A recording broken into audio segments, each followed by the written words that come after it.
Charity morning. Ana sa tas ato ang area no, sa ato ang kalabasaan, ato ang gisurvey.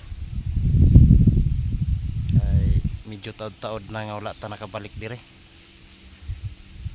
Medyo dagko-dagko na gisag bunga. Presyo na lang may ato ang kuan ani ipaabot. Kay medyo ubos-ubos pag yun gamay ang presyo, dagko bunga pero murag gagmay pa ang presyo. So narare ang iyang bunga oh. Medyo dagko na gid siya. Ito ang paron. So dagko nagmabunga. No. Hindi na nanta mo sugok da sa unahan kay grabe kalabong, no? Grabe gid ka kuan. Grabe siya ka tambok ayo. Dito di lang maklaro. Na pa siya igasunod pero daghan pa kay igasunod ning inani yo. Niyo. Kasunod mo na daghan kay ang gasunod kining gauna. Dili kay siya inaana kadaghan pero dagko na gid siya. Daghan kay ning gasunod, no? Niyo may inani.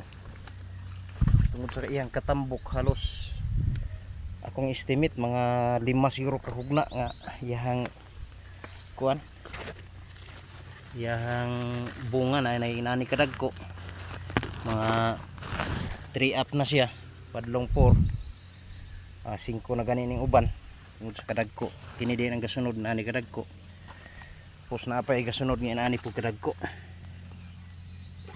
dayon napa po yung mga bulak pasad nga daghan pa kay bulak.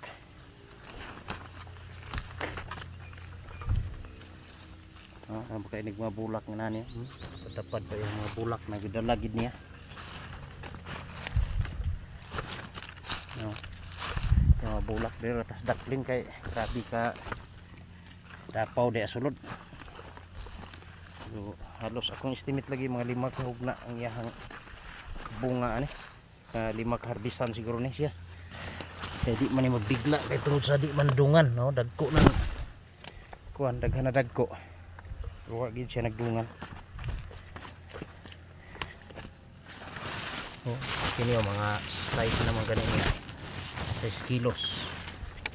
Daghan po ni siya kadungan. Kini nga ani gasunod. Adala man gid niya ni.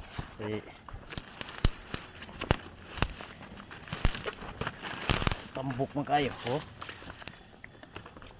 Ano, magasunod do, tahin kayo. Muning ani ang grabe pinakabaga. Di na ta masugok diha kay grabe yun ka labong. Sobra ka tambok kayo. Nagian nagbahaan diyan ni sa unahan. Itong mga milabay nga simana, ang uban nga mga bulak na tak-tak gid siya, di dapit sa unahan no. Nang nalupa diha dapit. Dola nang kay mito padlong dari. Pwede inon baha kanang saka lang ang tubig. Medyo naapektuhan gid siya. Pero okay ra, kay daghan man gihapon kay bunga iyang gidala. Nga nagbulak naman po siya kadtong nangataktak ang bunga daghan man po kay bulak. Mao na ito ang update. Dito sa babaw sobra ka baga kay sa bunga. Ina ko moadto dito kay grabe. Singot-singot ra, init kayo, nilibot na ko diha gani ha. Wa ta nakakuha video pero grabe kabaga og bunga diha dapit sa unahan. Dagko na sad kayo. So ato aning i-update sunod ug mag-harvest na ta. May anta kung mataas-taas ang presyo ani kay murag city pa city naman presyo padulong sa GIS. So may unta mo abot na ning mga 30 liwas eleksyon kay ma-harvest ni liwas eleksyon pa man mga pitsa 14 o pitsa 15 siguro sa Mayo ma-harvest ni siya. So kung taas-taas kaluyan sa Ginoo ug mutas-taas ang presyo maka tigom-tigom gid ta ni. So mao ra to. Salamat sa inyong pagtan-aw.